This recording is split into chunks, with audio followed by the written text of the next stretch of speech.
You're listening to the Scars and Guitars podcast series, and my name is Andrew Mackay-Smith. The interview subject you've tuned in to hear from is Gregor Mackintosh from long-running UK doom metalers, I suppose that fits these days still, Paradise Lost.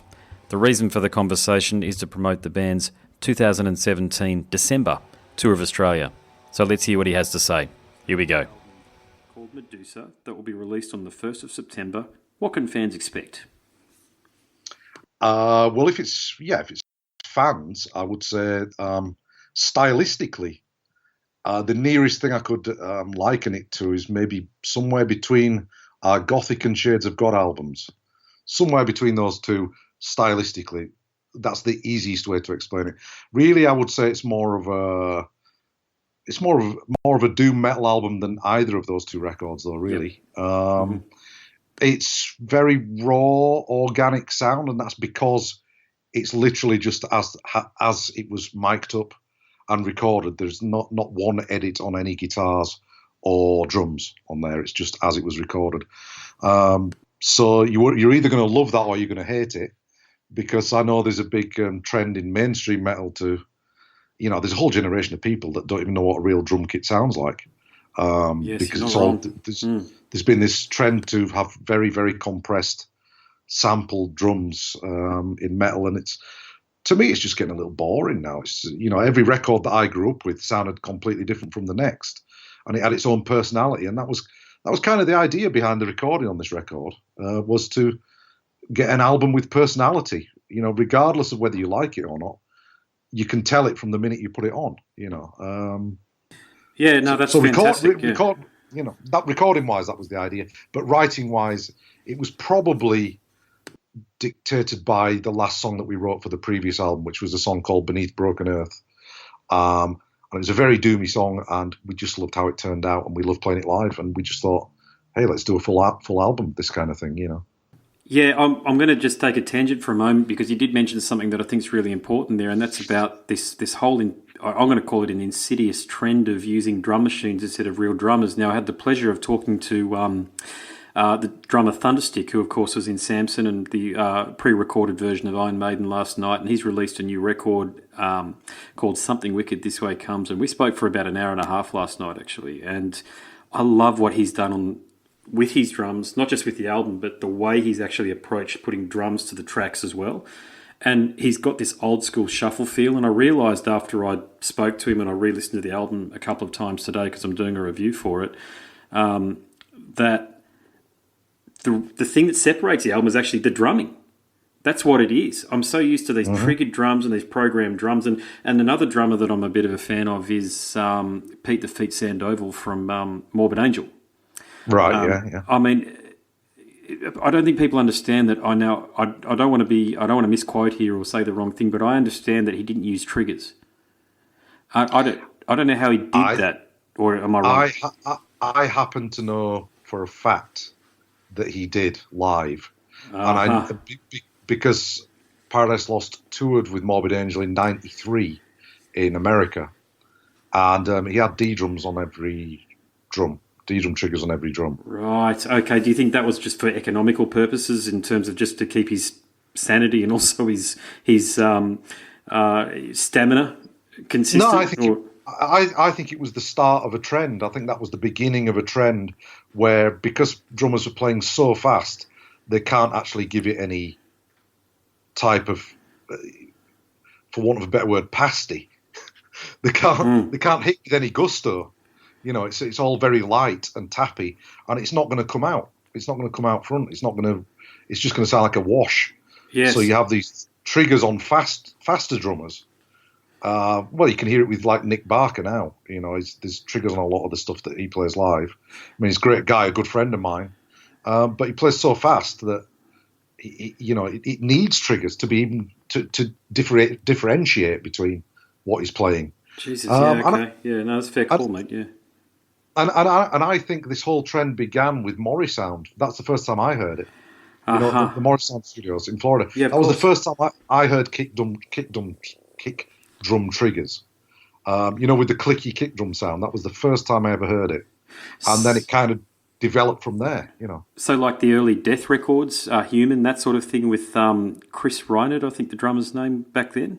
That sort of sound, because I often wondered. I listened to that record Human, and I think, my God, I remember when that. I don't remember when it came out, but I remember getting it a couple of years after it first came out. Too young when it first came out to really appreciate it. 93 or 94, I remember listening to the drums on that record and thinking, what on earth have these guys done here to produce this sound? It just sounded inhuman. Yeah, it was the Studio Mori sound, and particularly a producer called Scott Burns. Yeah, of course. Yeah, and that was the first time I personally had been aware of triggered kick drums. So you were getting this typewriter kick drum sound. Yeah, I know exactly what you're talking about. Yeah, I might just go back a minute or two. You mentioned that you toured with Morbid Angel. Now, I know this has got nothing to do with Paradise Lost, but you're a very interesting bloke to talk to, and I have been looking forward to this chat, by the way. And no problem. I knew you'd be a wealth of information and all sorts of great stories. But what was it like touring with Morbid Angel back then? Because I've interviewed David Vincent once, and I've had a few email exchanges with him and his wife, manager, Suzanne. He's a lovely bloke, by the way, but Trags Agto reminds me of a pretty strange individual. Am I on the money there, or is he just... Well, all I could give you is my impressions and my summarization of it. I mean, it's not, it's just my... Yeah, sure, yeah. My angle. Well, when we toured back in 93 or whatever, it was Morbid Angel, Creator and Paradise Lost. At the time, the world was very political. There was a lot of political stuff going on, and Morbid Angel had right-wing tendencies, and Creator had left-wing tendencies. Yes, and I've spoken to Millie a little bit about this as well, so I know exactly where you're headed to, actually, yeah. And lots of shows were getting pulled because of this. So, I mean, for we were just stuck in the middle. We were kind of like this band that just wanted to play some shows. And we were kind of stuck between a rock and a hard place to some degree, and we got on with both bands. We got on with David very well, and we got on with Millie very well. But we were kind of just stuck there, and I could see everyone's viewpoints. Some of the things David said right back then, were very silly. They're not things that you'd say in 2017, are they? Well, for instance, it was the time of the Bosnian conflict, and at one gig, David came up to me and Nick, our vocalist, and said, the new Kerrang's come out and it's got me saying, he said he agreed with the ethnic cleansing that was going on in Bosnia. And he said, how do I get out of this? And we were like, well, there's no getting out of it now, David. That's it. You've said this now. That's just the way it is. And I think he had some very strange and silly ideas back then, but I think it was born out of ignorance more than anything else, more than malice. But it's still dangerous, obviously. But I think he's just grown up a lot. I think he's learned a lot and experienced a lot, and everyone I talk to now says he's a thoroughly lovely bloke. You're right, you go, mate. Sorry. Sorry. I don't think he wasn't a lovely bloke then. I think he was just kind of ignorant. I think when you're young, you have these ideas, and you can be very idealistic when you're young, can't you? It's very, very, very rare to find someone over the age of 40 or 45 who's idealistic. We tend to have the idealism beaten out of us by then, and when you're young, you tend to form these views, and you can exist in a bit of an echo chamber or a vacuum with people around you that just sort of silently nod and support your views, but without actually having any knowledge to refute what you're saying. And that's probably what happened there, I'd suggest. And yeah, I asked Millie. I'm not a political animal at all. I'll go on record and say that. And I certainly don't wish to draw political statements or comments out of people that I interview. That's certainly not my bag whatsoever. But I interviewed Millie at about the time that I think Angela Merkel was copping a lot of flack for the decisions that she made around some of the displaced peoples from Syria. And he mentioned that he supported her decision. And even somebody else who you probably know exactly what his background is, but Carl Willits from Bolt Thrower and Memoriam, fantastic bloke. I asked him about Trump, and of course you can imagine what he said, if you know the bloke. Yeah, and he went into he became quite philosophical about the whole thing, and of course he's very educated. He went to the University of Birmingham, so he's got a degree, and he understands the construct behind critical thinking. And I think that's the way that he termed it. Yeah. And the story that I wrote, actually, this was before I did podcasting. I wrote the story, and it actually blew up and went viral on, of course, Blabbermouth. God, I felt sorry for Carl. You should have seen the comments that he was receiving on Twitter and on Facebook and the like. And I was actually going to contact him and ask him if he wanted me to pull the article down, but I thought he's got my number. He can contact me. You know what I mean? In other words, he's a grown man. I'm sure he wouldn't want the article pulled down because he's very open about his political views, and he. I don't know if you're on Twitter with him. Yes, yeah. But he's constantly putting stuff up about that. And I did a gig with Memoriam. I was with Ballenfire the other week, and we went and us and Memoriam did a gig together in Germany at a festival. Cool, yeah. And I was sat backstage talking to him. And Andy Whale, the drummer, I haven't seen him for 25 years. We used to gig together in the early days of Paradise Lost with Bolt Thrower. Cool. You know, the original Bolt Thrower drummer. Yeah. And I was talking with him, and I said, bloody hell, Carl never shuts up about politics, does he? He says, "Oh, don't get me started," he said.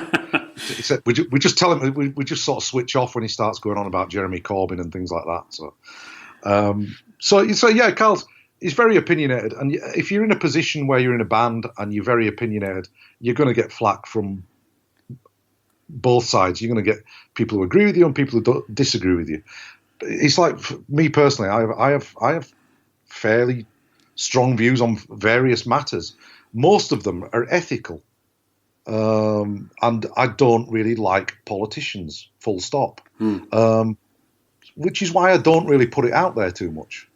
I will say things about ethical decisions that various politicians of various parties might make, but I'm not going to be like Carl and not that there's anything wrong with that, but yeah, but that's his persona. That's his persona. That's not your persona. I think that's what you're saying. Yeah. But I tell you, I just see politics going in circles. I remember my dad saying this when I was a kid, and he sees like one party will spend and the other party will clear it up, and that's this so just true. goes in circles, and you'll either be popular or you won't for either decision. And they all make good and bad decisions, but as soon as you put someone in a position of power, they're going to abuse that power anyway, which is kind of why I'm a little bit of a anarchist, but I have no answers. So anarchy isn't really on the cards because I just don't trust the people that run the place. Yeah, it's a pretty interesting situation in England, or Britain, I should say. Sorry, at the moment, it seems to me like Corbyn is more popular than Theresa May, but Theresa May is in power. Have I got a fairly good read on that there, or is that just the way the media and the social media aspect of it, I guess, is playing things out? No, that's absolutely right. That's how it works. That's how it has worked out.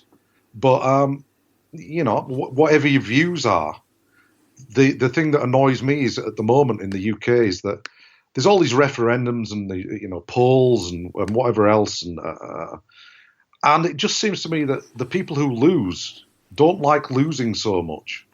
Oh God, they just want to keep on having referendums and polls rather than getting on with something.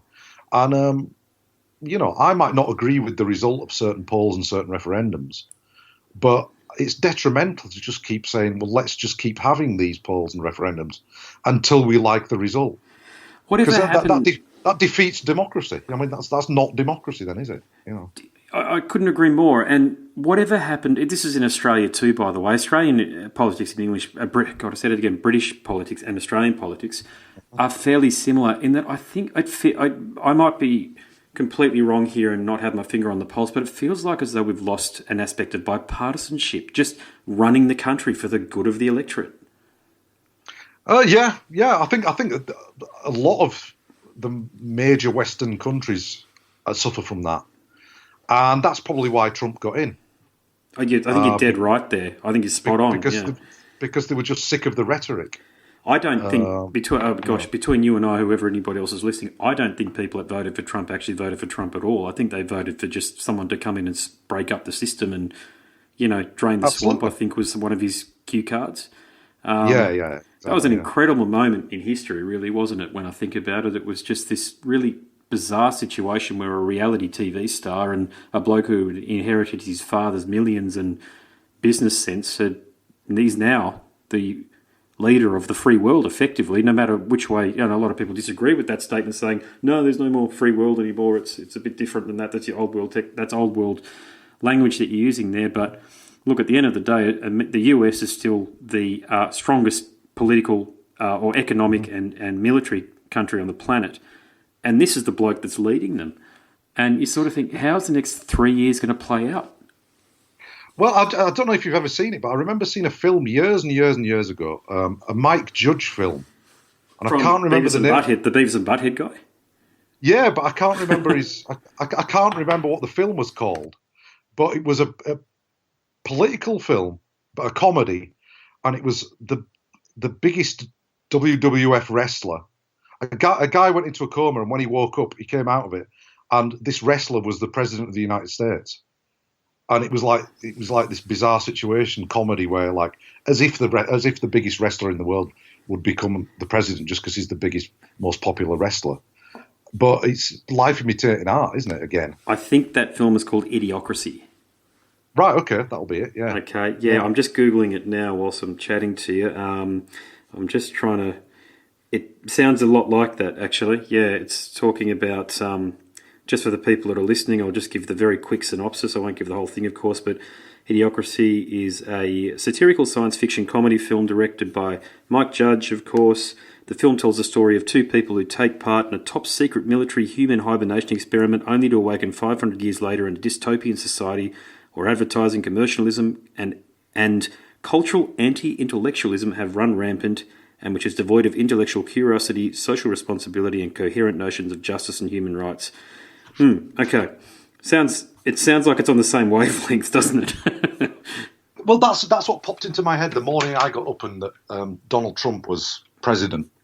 That film popped into my head. You know, I don't know why. Just because it's life imitating art, I guess. You know. Yeah, I don't think he understands the mandate that he has been given by people in some ways, mate. I don't think that he understands that people really want him to do something very different. He just seems to be going along like a bad president at the moment, if you don't mind me saying. Sorry to anybody out there that supports him. Yeah, I mean, I can see the reasons why he was voted in. Just people's, like, obviously there's a lot of that's maybe a bit of small town mentality thing going on somewhere, but it's because they're just tired of politicians.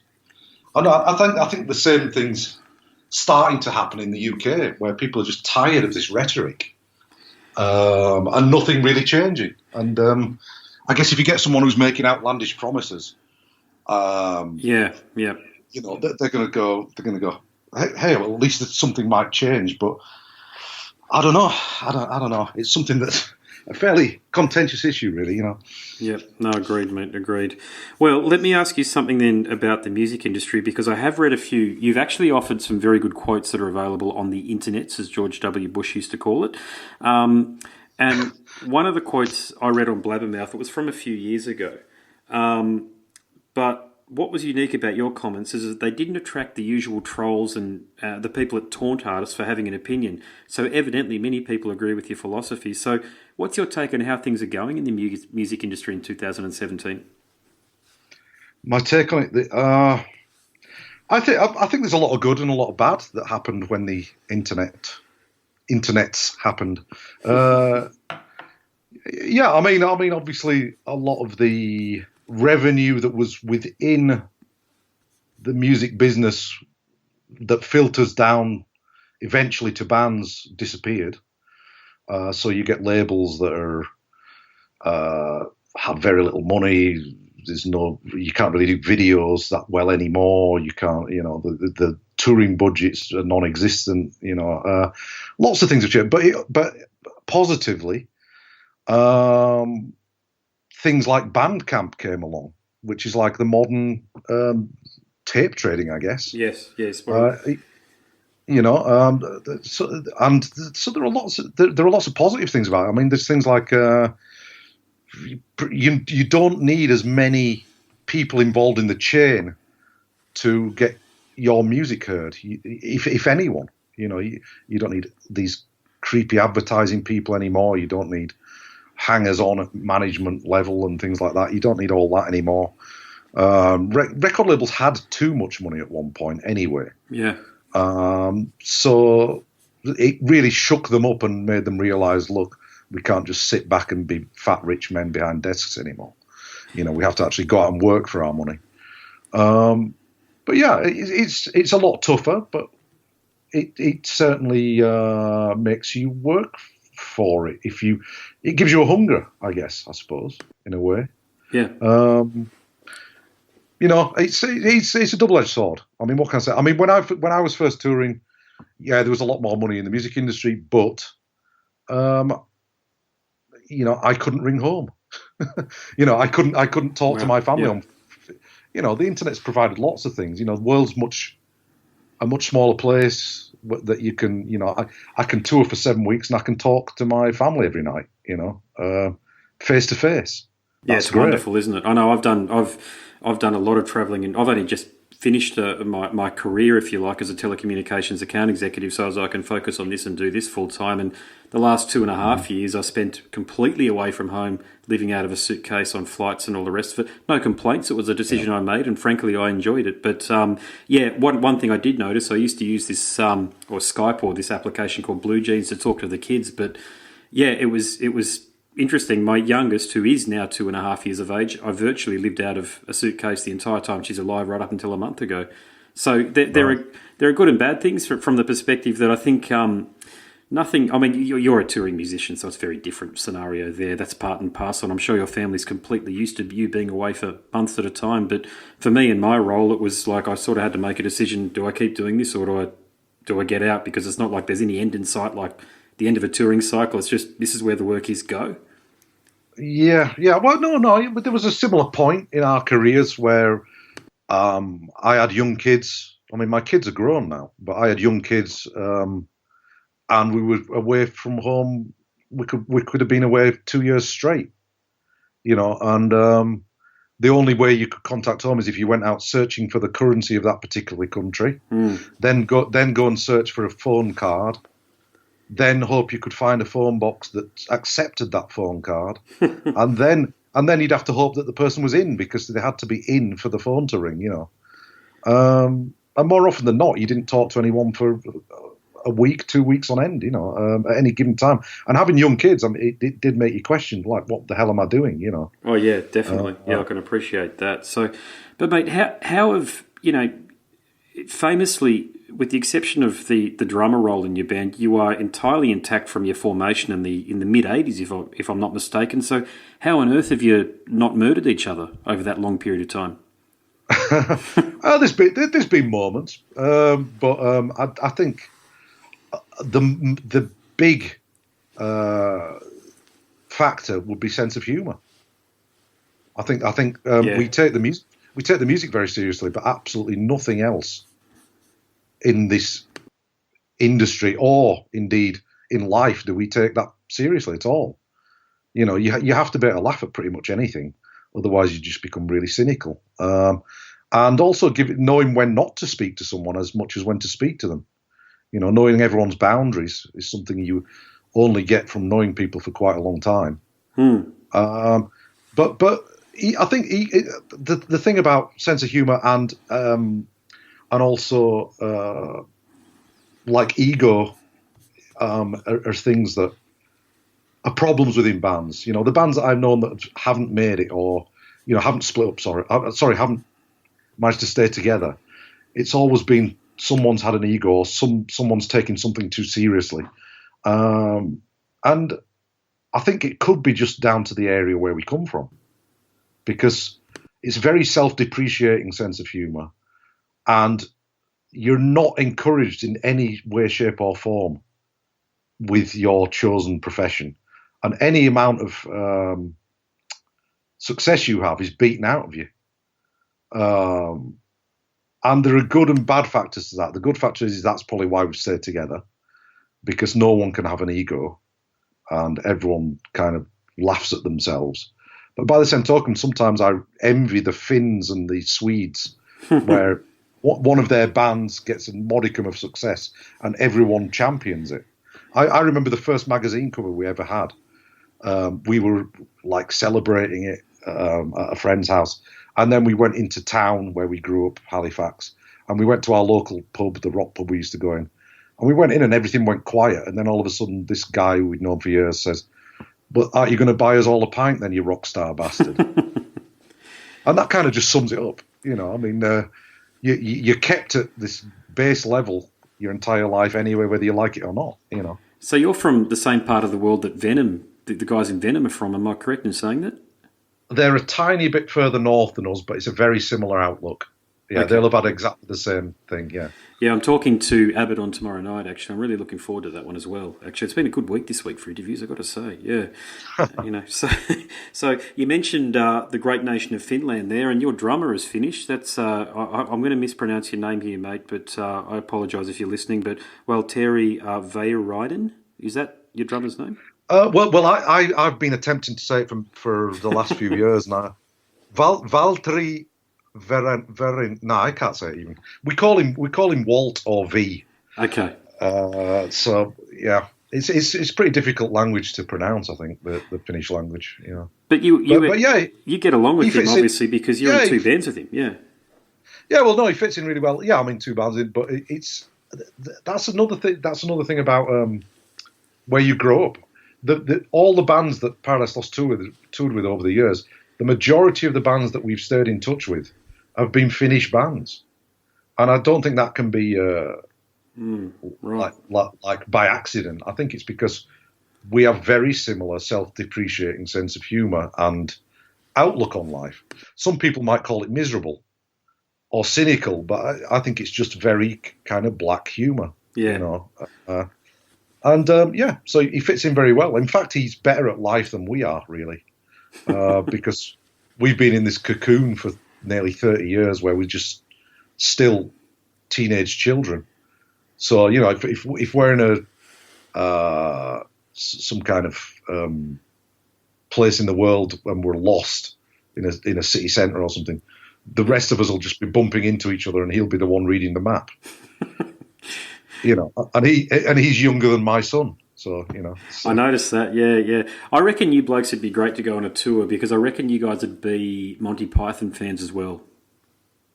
Yeah, I mean, a lot of the British humour stemmed from that, so it's. Yeah, I mean, we see the fun in pretty much any situation, apart from if you're extremely tired or hungry, then you become grumpy. So. Yeah. Do you guys, this is going to sound like a nutty question, but I try to get as much detail as I can for people because I find all of this stuff interesting and I hope other people do anyway. But are you guys, you don't strike me as a big drinking band. Now, I could be completely wrong there again because I haven't read anything online about it. But, I mean, you just seem too level-headed as a band and you've retained membership and, you've retained that very stable membership since the inception of the band. But am I right in saying you guys aren't big drinkers? You just party when you party, and for the most part, you're pretty straight and sort of no. You're completely wrong. Right? We're prolific drinkers. We've only ever been beaten by a couple of Finnish bands. So, we're constantly disgracing ourselves. It's just we make sure that it doesn't go on the internet. Rightio. We've had our moments, definitely, but we're pretty big drinkers. Yeah, fair enough. I would have to say, Yeah, I suppose I talked to a lot of our friends from over in the USA, and I do, sometimes off the record they'll mention to me, no, these people can't drink or what have you because that's when the trouble starts and all the rest of us. So I sort of started to form a view after I've done over 100 interviews at this point. I started to think, look, I'm a musician, but I've never done any tours. Like I've been around Australia, a few cities around Australia. That's not touring. That's just getting on a plane and getting off. But I started to form a view that you must almost approach touring like as if you're a bloody athlete, endurance athlete, and just return, stay hydrated, eat well, don't eat McDonald's, all of that sort of stuff. But mate, there's got to be some merit there in drinking like a fish, I'd imagine. We pace ourselves a little better these days. Like if we know we've got something to do, we'll curb it a little bit, the drinking. But for years and years, we were just absolutely mental for it. Like just as long as there was free beer there, it was going to get drunk, no matter what time of day. Yeah. And now we're not that much different, but we do have a sense of And it's probably down to the hangovers getting worse as you get older. Oh, really. God, don't they just? Yeah. I know, I'm almost giving up drinking for that reason alone. Just Yeah, the it's hangovers. 2 day hangovers, so you just have to top yourself up to not get a hangover. You know, so yeah, we're but it's just where we come from. I think it was always the way. It's the working class Northern English person is just you know it's just this self-depreciating drunk, and that's kind of what we were. and now we're kind of just a little bit more mellow than that now, I guess. Yeah, cool. All right, mate. I better hurry things along only because I want to let you get to lunch Okay. Yeah. Believe me, I've got plenty of time. But I want to ask you a question about your excellent guitar playing, because I do strongly encourage any up and coming guitarists listening to study your playing and your approach to the six string. So, Okay. what's your take on modern day metal, such as any of the brutal bands under the metalcore and deathcore prefix genres that are going around now? Oh, my take on metalcore. Metalcore is, I have a different word for it. It's bad thrash. Because it's thrash metal with, to my mind, kind of token choruses thrown in. Yeah, it's almost I don't like thrash metal with computer game music mixed in, isn't it? You know? Yeah. It doesn't really work for me. I mean, I don't know. It's not different enough from thrash to have its own name. I don't think. It's just the production and maybe the image and stuff like that changed it, and they just rebadged it for a different generation. Well, I think there's a lot of young guitarists that are going to give up playing heavy metal guitar because they listen to. I'm not going to name any bands, by the way, because I don't want to do that. No. But there are so many bands out there that just play so lightning fast. I don't know how they do it. And there was even a very nice bloke I spoke to, by the way, but his band, they told me, and it was quite open about it, they used to record things at half, like at a pace, and then they double it, and that'd be what was on the record. So they'd use technology to double it. And I think, well, kids at home are going to try and play along to this and get tendinitis or something. Yeah, but that's been going on since Def Leppard. I remember the story of Def Leppard doing it. They recorded things at half speed and then sped them up. Is that right? Jesus, yeah. They weren't even playing fast. That's what I heard. Though. Yeah. No, but just to get it perfect. I mean, I heard that they were recording one note at a time and things like that, just to get it perfect. But I don't know. Different people use different techniques. I just think if you can't play it live, it's fairly pointless. I agree. Yeah, there is a lot. I know there's a lot of producers that get frustrated with bands that go in because the bands can't even play their own material when they go in, and they're expecting it to just be snapped to grid so that it sounds like they're tight. And there's a hell of a lot of that goes on. I don't think there'll ever be bands again that can play as well as like the bands of the early 70s, like Kansas and stuff like that. It's just mental how tight they are, Yes, yeah, I know. There's years ago I spoke to Bob Daisley, Ozzy Osbourne's original bass player, and wrote a lot of the lyrics and a lot of the music as well, it turned out, And he's an excellent bass player and a fantastic musician. And he was telling me about the approach that they took in the studio with Lee Kerslake, of course, from Uriah Heep, who ended up in the band as well. And of course, Randy Rhoads. I mean, who doesn't know Randy Rhoads? I mean, I grew up on that stuff. So I'm 39, but I got into that stuff well after it was released because I was only a kid, baby, when that stuff was released. But that first two records there had an enormous impression on me in the mid-90s, early in the mid-90s when I was becoming a musician. Now, I hope that a lot of young guitarists out there, any young guitarists that are listening, they pick up all of your records are pretty good, to be honest, mate. There really isn't, in my view, there isn't a record that you go, no, don't listen to that one with you guys. I think you got 8 or 9 releases, if I'm not mistaken. No, this is going to be the 15th. 15th? Shit, what am I doing there? Why have I written that? Apologies, mate. It's all right. No, I've written the wrong thing. But look, I've going through your catalogue there, I think you could pick up any one of your records and any young guitarist could put it on, and if they were so inclined, could study your playing and play along with it and come away a better musician. That's my point. Oh, well, if you think so. I mean, it's not for me to say that because then you sound all conceited and stuff. So Well, it's 15 records deep, and you are I just call you guys heavy metal at the end of the day, but I know there's the doom thing associated with you guys and all the rest of it, but it's just great heavy metal music at the end of the day, and you can hear the guitar playing. right, okay, yeah. Well, it's not. It's meant to be. I mean, our music is just metal, yeah, but it's meant to be fairly emotive. Something that makes you. I like music that gives you a feeling of something, whatever it may be. Something that conjures up images in your head of something. And to do that, I don't think you can play a gazillion miles an hour unless you're just trying to convey anger and aggression. Yeah, no, you're right. I think the only person that was able to play quite quickly and still able, or not the only, but one of the only people that comes to mind that could play quickly and convey emotion was Chuck Schuldiner from Death.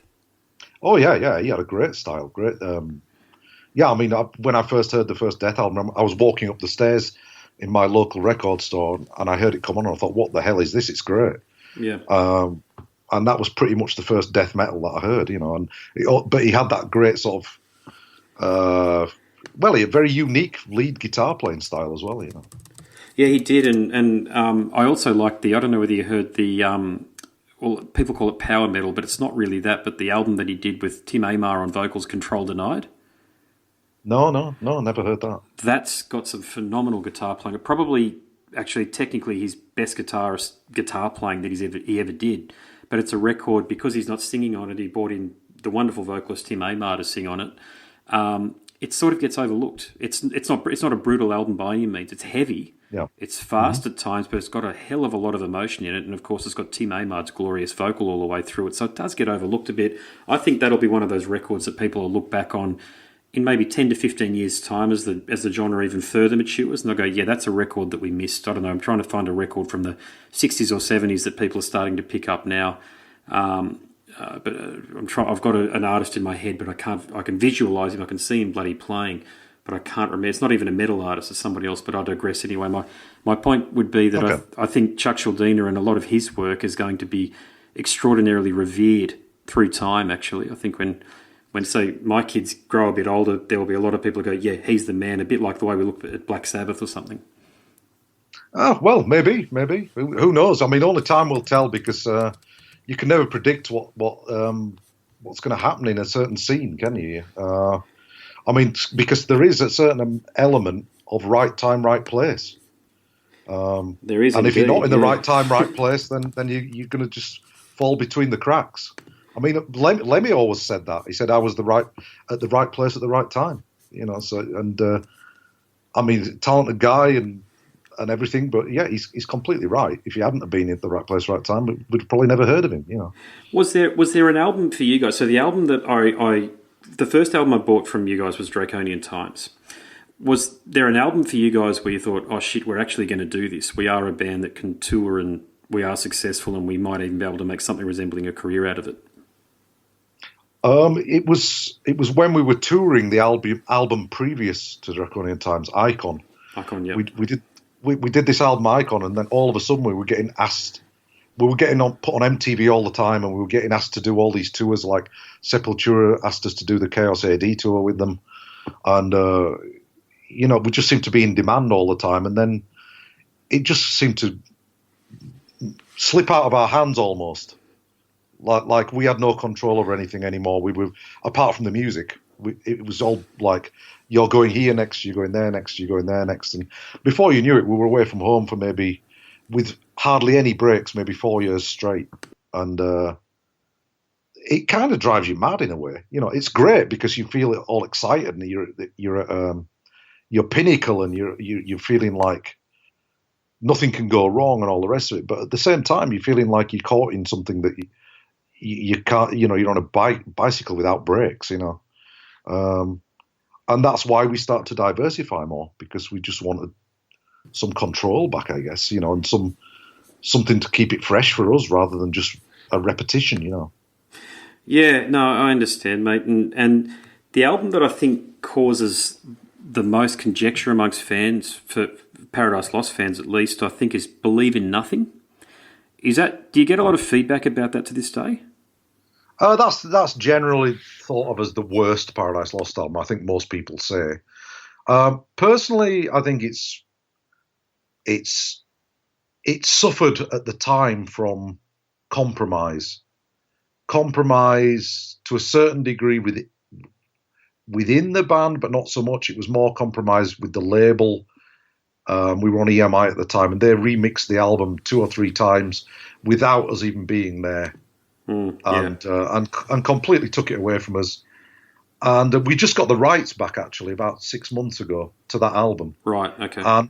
And we found the old tapes, and the guy who just produced the new Paradise Lost album, producer called Jamie Gomez Arellano, we've had him remix it from scratch, like take the old tapes and just mix it, and it sounds great now. And I think when people hear this, they'll think, "Oh wow, it's a good metal album." But yeah, no, agreed. Yeah, I didn't. As I say, mate, I didn't think it was bad, but fans out there have their own view on what Paradise Lost should sound like, and I guess they just felt that. I think a lot of the criticism was more focused on. I think it was John Fryer. Was he the producer? Yeah, John Fryer did it. Yeah, I think John Fryer produced it. He produced it very weirdly, and then it was remixed and compromised, and it was just like you were listening to the album through a pillow or something in the end. And it just had no dynamics and no excitement about it.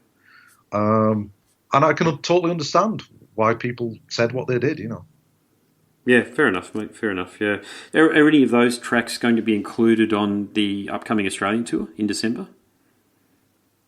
Who knows? Who knows? I mean, we've yet to decide on... I mean, the thing is, we have an 8-week tour of Europe directly prior to that, to the Australian tour. So we're going to have plenty of time to hone the set into what we think it should be for promoting Medusa. So, we'll find out what songs from Medusa work best live, and also at what position in the set and what other songs we should put in to create the light and shade. So I think by the time we get to Australia, not that it should take that long, of course, but by the time we get to Australia, we should have honed the set to exactly what it should be for this record, Yeah, no, fair enough. Just want to ask a question about some of your peers that you came through with. So I always, I got into you guys, My Dying Bride and Cradle of Filth at the same time. Right. And all three of you have had, from my perspective, a lot of success, but for very different reasons. And you mentioned Nick Barker before. Now, I appreciate we're here to talk about Paradise Lost, but you're an interesting guy, and you've offered a lot of very thoughtful opinions and feedback on some of the other questions I've asked. So I'm going to go here on this one here. What's your take on Cradle of Filth's music in 2017? And I'll provide some context. I felt that the trajectory the band were on when they had that excellent guitarist, and I don't know whether you know him. This is the first time I've asked this question, actually. Stuart Ansis, the bloke who recorded Dusk and Her Embrace and also Cruelty and the Beast. And then when he left, it just sort of went haywire and they started to become pretty stale. That's my personal feeling about it. But do you know what happened to him? I don't know what happened to him. I never really knew. I know a lot of people who do know him because, I mean, our tour manager / sound guy who goes all over the world with us, he's called Les Smith. He was... Yeah, Lecter. He was the keyboard player. That's right. He was Lecter, so he knows all that. Yeah. He was the one who basically got Adrian in Cradle of Filth, and Adrian, who eventually was in Paradise Lost as well. So we have lots of very mutual acquaintances and friends, and it's all very, I guess you could say, a little bit, dipping each other's toes in each other's waters. Big family, yeah, big family. Kind of. We've all known each other a long time. I mean, one of Cradle of Filth's earliest gigs, one of their first gigs, was supporting Paradise Lost in Liverpool, and Danny's dad drove them to the gig in a car, and they weren't even black metal yet. They were wearing like Bermuda shorts, like Anthrax at the time. Jesus. But they were still called Cradle of Filth, and I'll never forget that after the show, Danny's dad came up to me and said, "So what did you think to my lads then?" Like like really proud, and it was really it was awkward. It was really heartwarming though. It was like all right, okay. Really nice. Yeah. Okay, that's so good. we've known them for so long. I find it hard to have an objective opinion on a lot of bands that I know really well. because I'm kind of happy that they're still doing things that they're passionate about and that they do well. I mean, Cradle of Filth, turned from, I guess, a more sort of say serious black metal band. I don't know if that's the word, but they became more about the image for a while there. Definitely. And I think that's when I started to tune out around Midian. Actually, Midian was dead on when I tuned out. Yeah. Well, they just became a very theatrical, and that's fine. I think they tapped into something that that worked for them, but maybe didn't work for some of the more underground, serious black metal fans at the time. But it's given them a great career. I mean, if they hadn't have done that, who knows what would have happened? No, I can't but not agree with you on that point there. Because of the changes that Danny has made due to the lineups and stylistic and artistic and musical changes, all the changes that he's made, he has had a very long career. Mate, people forget that in the late 90s, there were a few leading lights. You guys were one of them. Metal was completely underground. I could probably name all of the bands that were successful in inverted commas on two hands. Amorphous, who you're probably mates with. Yourselves, My Dying Bride, Cradle of Filth, Sepultura, Pantera, Strapping Young Lad. Jesus, it gets very skinny after that list. Yeah, I know really what you're saying. Skinny. I know what you're saying. And even Iron Maiden back then were, Virtual 11. Remember that album? Sorry, I don't mean to laugh, but, that wasn't a good album, and metal was at its lowest ebb in about 1997 or 1998. And, particularly, I'm a big fan of British music, way back from New Album to now. And the three of you were releasing fantastic albums through the late 90s that, in my view, were really keeping metal, if you like, you were pushing the boundaries and you were keeping it fresh. You were keeping it somewhere near, not the mainstream, but at least I could go into a local record store, because remember those things, record stores?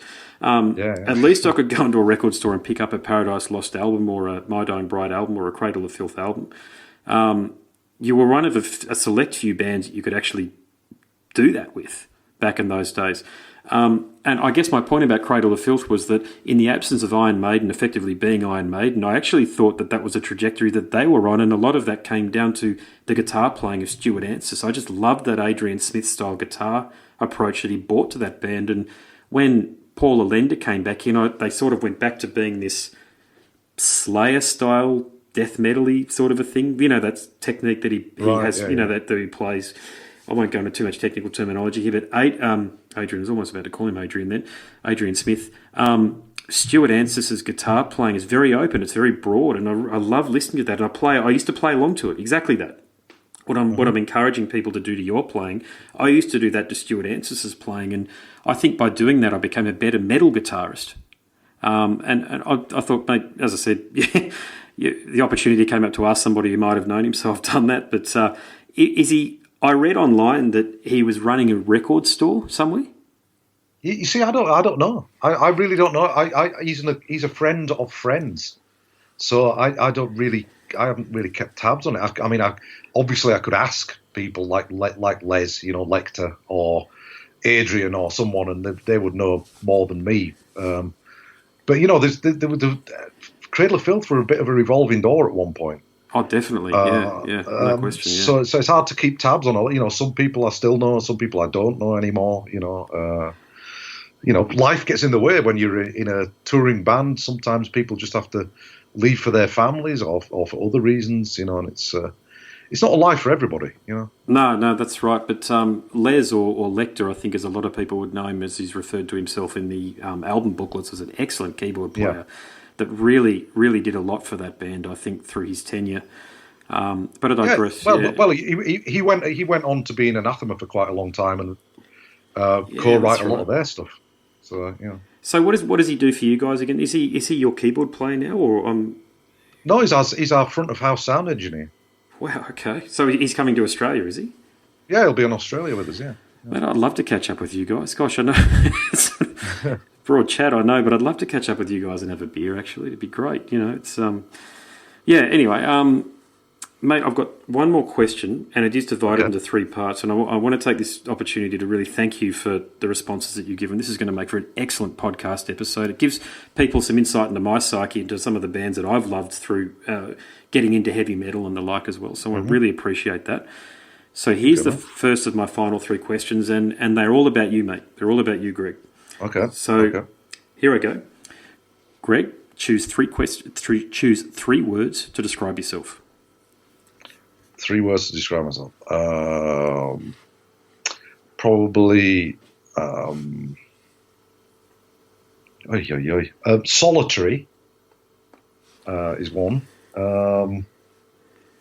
Pensive and neurotic. Nice. Okay. All right. Doesn't paint a very good picture. I was trying to think of better words. But, No, it works for me actually. I can just imagine you having a few bevies and explaining why those three words would best describe yourself. Yeah, but it just makes me sound like Jack Torrance from The Shining or something. I like it. I like it. Okay, next question is: if you could go back to when you're 18 years of age and provide some advice to yourself, what would you say? I know this one because I don't have any regrets about anything, but I know this one. I would tell myself to relax and not take life so seriously. Yes. Because I was extremely uptight, and I still am quite uptight, but nowhere near what I was. And just relax and just enjoy life for what it is, because everything I was so serious, and so serious to the point it hurt, that'd definitely be it, At what point did you realise there was no use in being so uptight and so serious? Because that's such a good statement you made. It wasn't a realisation. It's taken decades to kind of, where you uncurl your toes because you're so tense. It's taken decades for that to happen. And even now, there's a bit of that left in me. But, it's if I could shake myself and say, just relax, just stop being so serious, I would definitely, that would be definitely the key point I would make, I don't think a lot of people know how to relax. I think that's part of the bloody problem. It's like relaxation is a tool, and it's I mean I'm probably like a lot of people in the way that I relax is by having a few bevies after a long working week. But true. I mean that's the way of the world these days. I mean, you celebrate. Especially in the UK, people celebrate by drinking. People unwind by drinking. People commiserate by drinking. There's not really anything that people don't do without drinking. No, agreed. Yeah. Okay. My final question of the evening, or evening for me, is if you could invite 5 guests to dinner from any time in history, living or dead, who would you invite?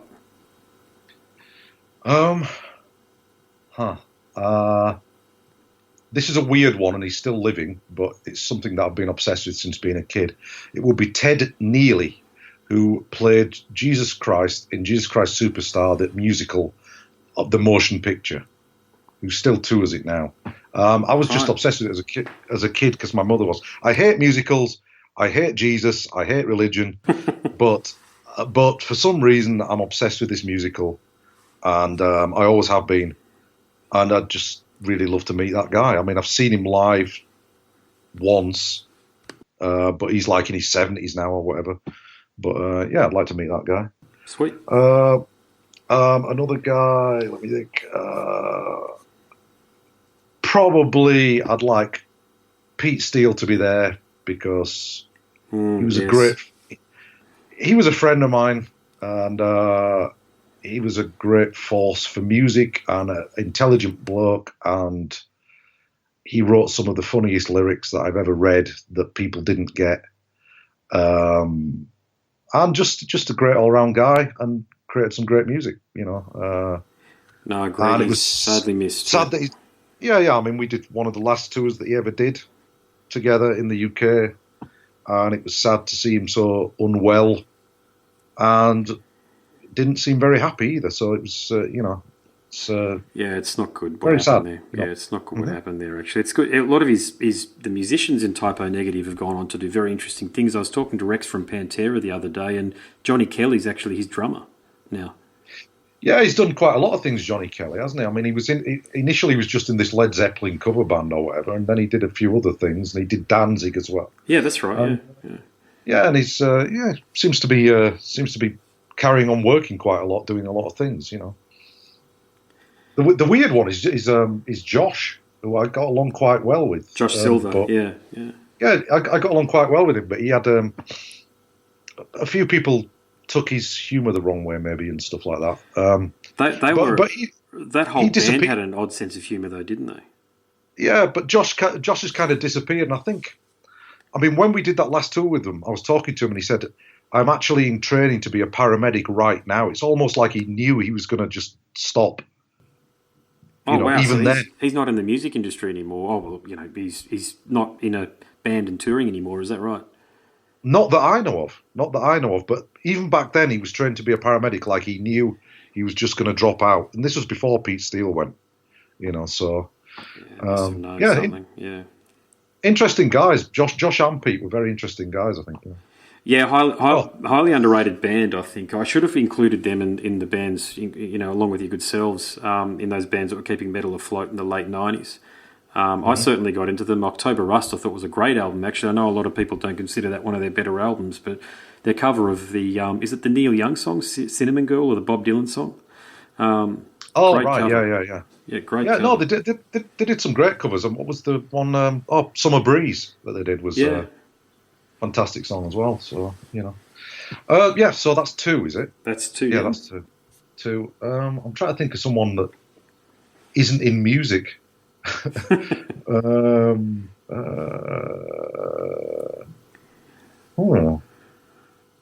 just trying to think what I've been obsessed with over the years. Films. What films have I been obsessed with?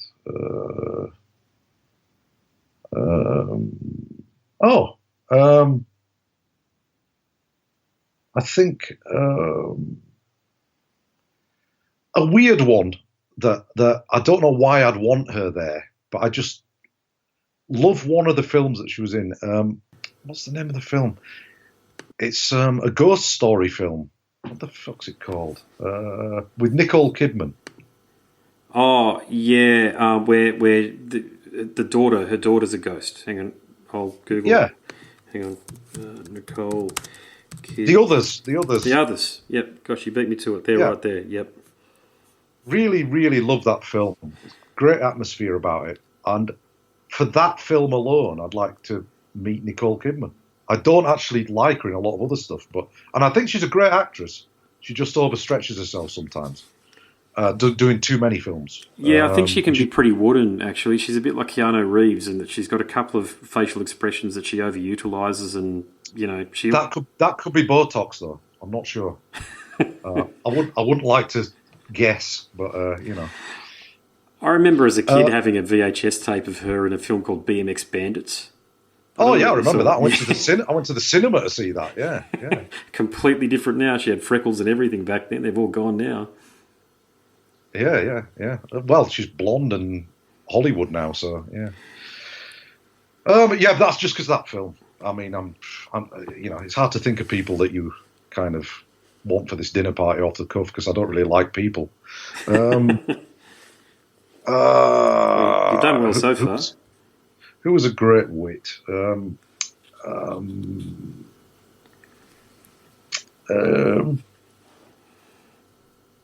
don't know. Someone quite abrasive and funny would be good. I had Frank Zappa the other day. Someone said Frank Zappa. Right. Okay. Yeah. Only because I really like what he could be. He could be very serious though too. I understand that he was at the front line of the defence of when Tipper Gore's Parent Music Resource Centre was attacking bands like Wasp and Ozzy Osbourne and the like. Yeah, I remember it was Jello Biafra was another one that was really fighting her and all that. The PMRC was it called or something like that? Yeah. I don't know. Like a comedian there. Someone like. Do you know Frankie Boyle? No, I've heard of the name. I've heard of the name, but tell me more. He's a Scottish comedian he's very, very harsh, and sometimes too harsh, sometimes annoying. But his monologues are just incredibly funny. He just did a short series of things where he was talking about the British election, and it's just so harsh. You're kind of covering your eyes and your ears as you're laughing, you know. Yeah, I do know him because I follow him on Twitter. Yeah. Gotcha. Yep. So that would be quite amusing, I guess. Frankie Boyle. I'd have to go with Steve Coogan as well, because I just love a lot of stuff that he's done, like Alan Partridge and Saxondale is great. Steve Coogan, he's awesome. Yeah. Yeah, just for the laugh. Very funny bloke. And this is a really, really obvious one, but just because of who it is, it'd have to be Hendrix, really. Oh, of course, yeah. Oh, you had to have a guitar hero in there somewhere. You know, it's mate, that's a good list. I mean, there are loads of people that I would, loads of guitarists that I like, but it's just I've seen documentaries on him and watched lots of things on him, and me and my son watch things together about him, and it's just a bit of an enigma, if you know what I mean. So would you take? I would actually imagine from your playing that Richie Blackmore would be a bit of an influence. Richie Blackmore's a bit of an influence, definitely. Yeah. There's quite a few players from classic rock that influenced me a lot more than the 80s did, I guess. Like Leslie West, those sorts of guys.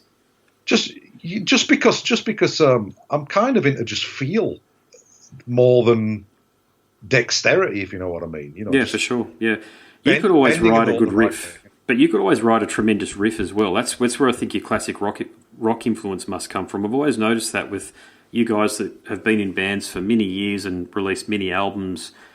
You part of the reason you can do that is because you can write these almighty riffs, and I think a lot of that comes from years spent listening to guys like Blackmore or Leslie West or Hendrix, or the guitarist in. Did you like Blue Cheer at all? I did like some Blue Cheer, yeah. Yeah, I think I can hear that. I think I can actually hear that. So, yeah, it's. I often do that. I often think when I'm studying somebody's playing, because I do it quite a bit with my bass with the guitar, and I sit down and go, "Oh, that sounds a bit like."